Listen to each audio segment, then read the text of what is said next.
Bienvenidos todos a este nuevo encuentro sobre las pruebas de bienestar fetal. Aunque hoy en día las diferentes pruebas para evaluar el estado fetal se hace de forma protocolizada, hasta el siglo XVII no se escuchó por primera vez el latido fetal. Mark Sarr fue el primero en ocultar a una mujer embarazada, pero hasta el siglo XIX no se volvió a ocultar la frecuencia cardíaca fetal. Con Francisco en Génova, que ocultó la frecuencia cardíaca directamente al poner la oreja en el abdomen materno. En París, en 1787, se utilizó el estetoscopio inventado por Lippmann, lo que le permitió describir los latidos fetales, diagnosticar la posición y la presentación fetal, valorar el estado de salud fetal con las variaciones de la frecuencia cardíaca. Todos estos momentos se vivieron en la Europa por el boom de la ocultación de la frecuencia cardíaca fetal, lo que les permitió evaluar el bienestar fetal de estos recién nacidos. Desde 1958 se introdujo la vigilancia fetal gracias a los estudios clínicos y de observación del desarrollo de la tesis doctoral del doctor Edward Hom, quien avanzó en la aplicación clínica del monitoreo durante el parto y en el trabajo de parto. También definió la importancia del patrón de la frecuencia cardíaca fetal, que hasta hoy en día es considerada parte principal de la atención al parto. El bienestar fetal permite identificar a los fetos que puedan estar en riesgo a través de una serie de técnicas y procedimientos que evalúan el crecimiento y la vitalidad del feto durante el embarazo y el trabajo de parto. Esto nos permite diagnosticar precozmente el sufrimiento fetal y poder prevenir un daño irreversible o incluso hasta la muerte. La prueba de bienestar fetal tienen sus indicaciones, como es la disminución de los movimientos fetales, el embarazo, la hipertensión, la diabetes mellitus gestacional, las alteraciones del líquido amniótico, el crecimiento intrauterino retardado, el embarazo prolongado, las enfermedades hemolíticas perinatales, así como las afectaciones maternas asociadas al embarazo y la pérdida recurrente del embarazo. En la actualidad se disponen de diferentes test para el control del bienestar fetal antes parto. Entre ellos tenemos el control de los movimientos fetales, el registro cardiotocográfico no estresante, el RCTG estresante o también denominado test de Pose, la estimulación vibroacústica y también la ecografía fetal, que nos viene a evaluar en este momento el líquido amniótico, el perfil biofísico y el peso fetal estimado.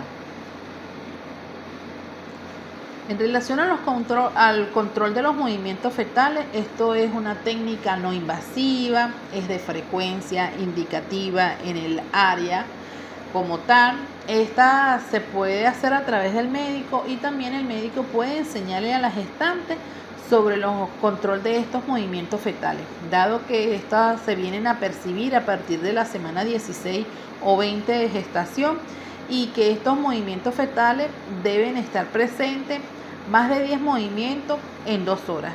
Si esto no sucede, es de gran importancia que la gestante acuda al centro de salud y en el centro de salud se constaten estos movimientos fetales y que esto entonces continuaría a otras pruebas de bienestar fetal para determinar si estamos en presencia de problemas, sufrimiento fetal. La percepción de estos movimientos fetales pueden verse alteradas en algunas situaciones, como vienen a ser la placenta anterior, la obesidad, la disminución del líquido amniótico, patrones del sueño fetales y las posiciones maternas. La edad gestacional temprana también se vería afectada, dado que los movimientos se perciben a través de las 16 a 20 semanas de gestación.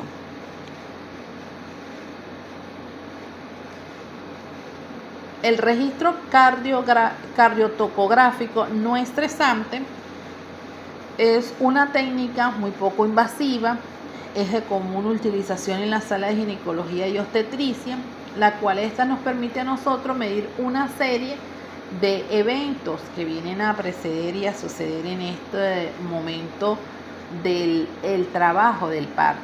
Para una adecuada interpretación, la duración del registro del CTG debe ser mínimo a 20 minutos, debido a los cambios en el estado de la actividad fetal y además a la velocidad ideal del registro, que debe de ser menos de 1 centímetro por minuto. Los cambios de la frecuencia fetal se definen de la siguiente manera. Tenemos la línea basal que es un promedio de frecuencia cardíaca fetal en ausencias a cambios periódicos o movimientos fetales. O sea, no puede estar la gestante moviéndose y también no puede tener contracciones para que esta línea sea nuestra línea de referencia. Debe haber segmentos de línea de base identificable en el menos 2 minutos, de entre 2 a 10 minutos. La frecuencia cardíaca fetal, si no debemos olvidar que está precedida entre los 110 a 160 latidos por minuto, y que los fetos prematuros tienden a valorarse hacia el extremo superior de este rango y los fetos post-término hacia el extremo inferior, considerando entonces que pueden estar entre la taquicardia mayor a 160 latidos por minuto y más menos 10 minutos en esa toma, y bradicardia por debajo de los 110 latidos por minuto en una toma de 10 minutos. Se consideraría entonces que estamos en presencia de bradicardia. Estos procesos pueden estar precedidos por embarazos múltiples, embarazos post-término, la administración de algunos beta bloqueantes y las arritmias cardíacas fetal también estaría dentro de esta normativa. Así como también estaríamos hablando de los grados de taquicardia fetal que podrían estar presentes.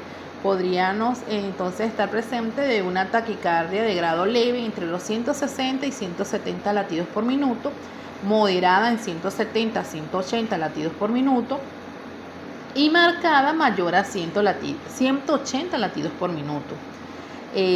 Esta tiene precedida por algunas de las causas como fiebre, hipertiroidismo, la ansiedad, la hipovolemia por hemorragia y también algunas causas fetales propias como las anemias moderadas, las hipoxias frecuentes y la insuficiencia cardíaca o las arritmias fetales. Estarían basadas a lo que son las taquicardias. Así como también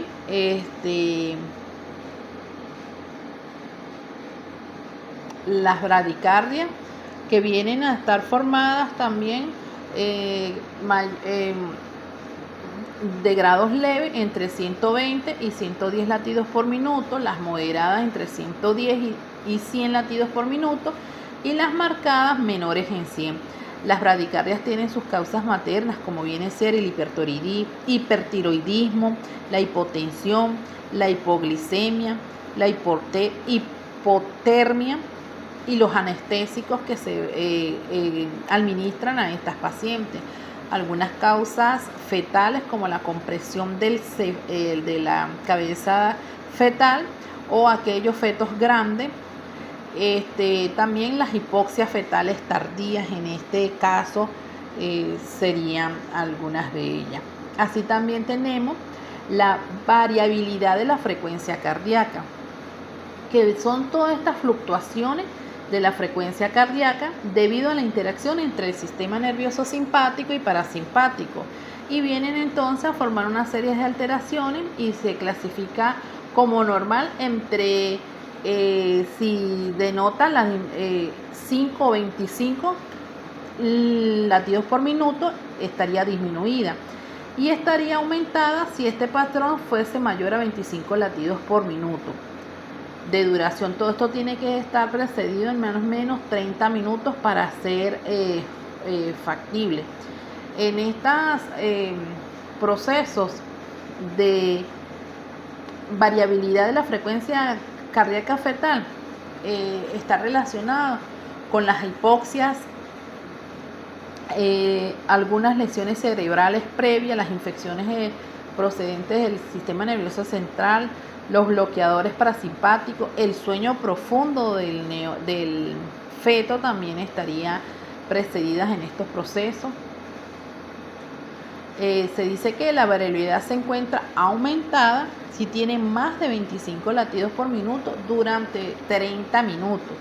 Esta etiología no se ha aclarado en su totalidad, por la cual sigue presentándose un enigma. Las aceleraciones en este gráfico observamos que son todos aquellos aumentos abruptos de esta frecuencia cardíaca por encima de la línea de base que ocurre menor a 30 segundos y después del comienzo de las aceleraciones al pico de la misma. Estos patrones deben durar al menos unos 15 latidos en un periodo entre los 15 y 30 minutos para poderse hablar de una aceleración en este proceso. Esto se ve muy frecuente en la acidemia metabólica. Durante la aceleración o ascenso, como ya lo dijimos anteriormente, es ese aumento brusco y transitario por encima de esta línea basal.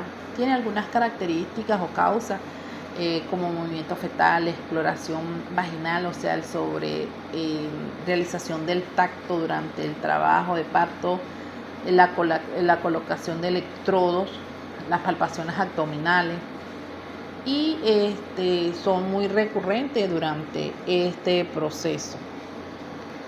La desaceleración, esto vienen a ser estos episodios transitorios en los que la frecuencia cardíaca fetal está por debajo de este nivel basal de 15 latidos por minuto con una duración mayor a 15 segundos.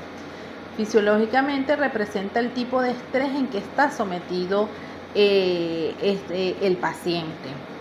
Tiene que ver que la compresión o la cabeza fetal viene a aumentar el flujo sanguíneo cerebral y así hace que el nervio se active el proceso del nervio vago central y disminuye la frecuencia cardíaca y también disminuye la presión y por ende exista este patrón benigno, sino asociado a otros cambios que se vienen a producir y pues como resultado pues estas hipoxias como tal en el paciente.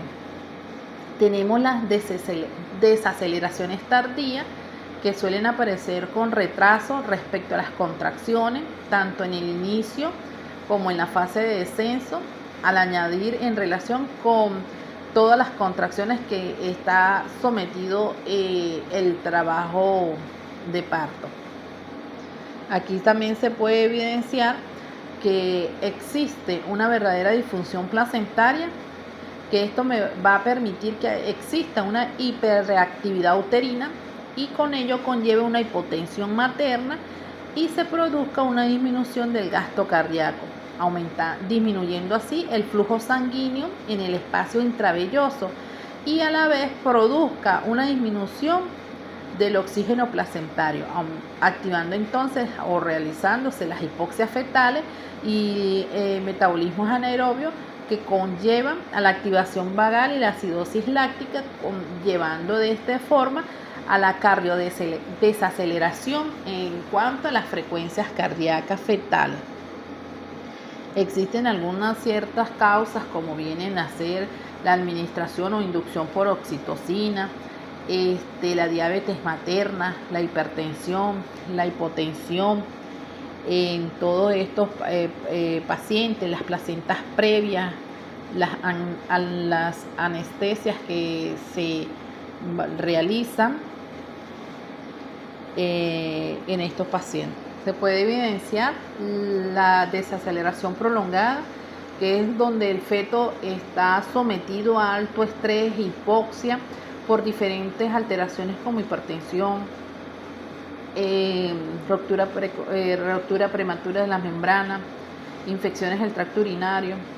Esta se evidencia que existe un patrón mayor a 25 latidos por minuto en un rango mayor a 15 minutos que se mantiene. Esto es exclusivamente ya de criterio quirúrgico porque el feto ya está en hipoxia como tal.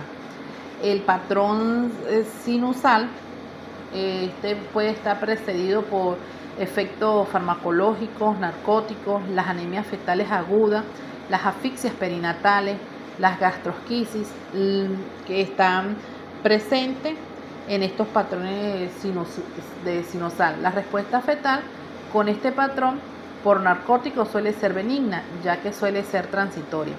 En el grupo restante de las otras patologías, el patrón es peligroso y suele predecir un peligro fetal evidente.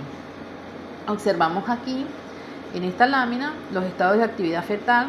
Aquí esta lámina está relacionada con el patrón del sueño del feto. Podemos observar al principio una línea basal en la cual realiza alteraciones durante los movimientos, que durante el proceso del sueño el feto puede verse alterado porque hace succión o chupeteo del dedo, realiza movimientos o patadas o aprieta el cordón, o el paciente hace los movimientos oculares, que esto permite hacer una alteración posterior. Cuando cae en el sueño profundo se ve una línea basal continua en el cual es normal porque el feto está dormido sin actividad alguna. Se puede observar en la lámina siguiente las diferentes descripciones características de lo que vendría a ser la cardiotocográfico normal. Según este índice nos hace llevar que si la línea basal está entre 100 y 109 está anormal, pero si estuviese menor a 100 o mayor a 180 ya sería patológico. La variabilidad debe estar entre menos de 15 latidos por minuto por más de 50 minutos o mayor a 25 latidos por minuto en 25 minutos. Y el CTG estresante o test de Posen es similar al anterior, pero aquí tiene que estar sometido el feto a un estrés simulado.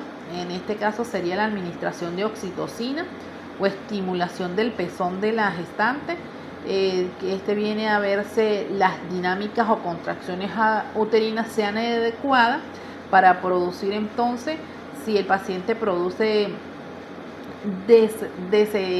deceleración de la frecuencia cardíaca fetal. Las contracciones uterinas durante el proceso de estrés deben estar entre las 3 contracciones, o sea, 3 buenas contracciones de intensidad cada 10 minutos para poder ser evaluado.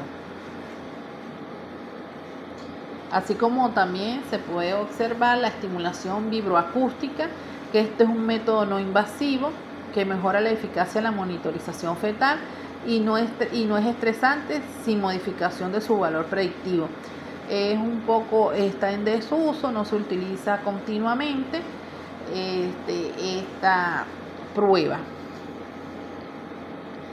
La ecografía fetal, la cual mide el perfil ecográfico, mide los movimientos corporales totales, el tono fetal, los movimientos respiratorios, el volumen de líquido amniótico, pero debe estar evaluado junto con el RCTG, en el cual debería ser normal. Estos parámetros pues tienen una normalidad de cada uno de estos parámetros, se suman de 2 puntos y 0 si no lo cumplen. Por lo tanto, esto viene a medir los movimientos respiratorios, que deben ser mayores o igual a un episodio de duración en 20 segundos. Los movimientos fetales, 2 movimientos de las extremidades o el tronco, y el tono fetal mayor a un episodio de extensión y flexión en el tronco y las extremidades o apertura. El líquido amniótico debe ser mayor a 2 centímetros cúbicos y el RCTG debe estar normal. En cuanto a la valoración intraparto del bienestar fetal, pues tenemos algunas pruebas como son la valoración de la frecuencia cardíaca fetal, la actividad uterina y la muestra de sangre del cuero cabelludo. En relación con la valoración de la frecuencia cardíaca fetal, Esto valora en el momento del parto, en el momento que la paciente gestante está dando a luz, valora si está haciendo bradicardia o está haciendo taquicardia. En el caso cuando presentan los descensos dificultosos o distoxia en el momento, para poder conllevarlo si el paciente debe ir a un acto quirúrgico de urgencia. Asimismo, las actividades uterinas, si no hay buenas contracciones uterinas, si no se preceden de 3 en 10 minutos buenas contracciones, esta paciente ya tiene indicativo de una urgencia en cesárea. La muestra de sangre del cuero cabelludo fetal, aunque no es una prueba que se realiza continuamente en nuestros países o en nuestros hospitales, es una prueba que así la literatura lo refiere, que consiste que la paciente está en el momento del trabajo de parto. Se hace asexia y antisexia de la cabeza fetal, porque ya en este momento se está coronando el feto, pero no ha descendido por completo. Se toma una pequeña muestra de sangre, se envía al laboratorio del hospital a estudiar, en el cual este resultado debe salir inmediatamente, en el cual si el pH está por debajo de 6, estamos hablando de una hipoxia severa, y si está en 7.2 está dentro de los límites normales. Por lo tanto, si está en hipoxia severa, es de resolución quirúrgica urgente.